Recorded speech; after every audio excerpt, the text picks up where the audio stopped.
Kamusta mahal na mga taga-subaybay, maligayang pagdating sa aking channel. Ngayon magbabahagi ako ng bagong video ni na Engine Accuric at Togbabuyakusten para sa iyo.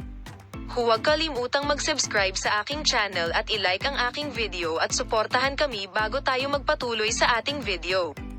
Ngayon ay lumipat tayo sa aming video.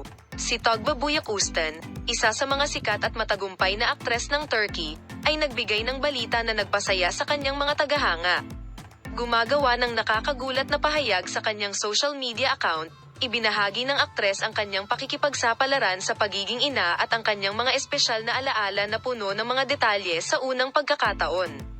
Binigyang diin ni Buyakusten ang maraming isyu mula sa mga sandali na gumugol siya sa kanyang kuna hanggang sa mga paghihirap ng pagiging ina.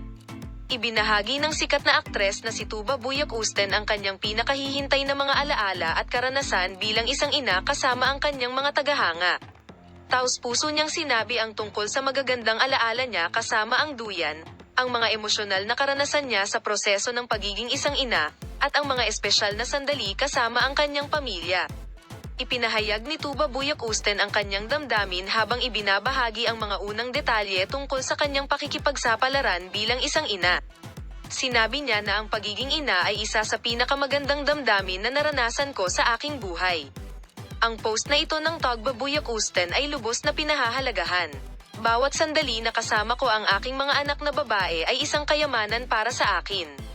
Ang post ni Togbabuyakusten ay lubos naming pinahahalagahan.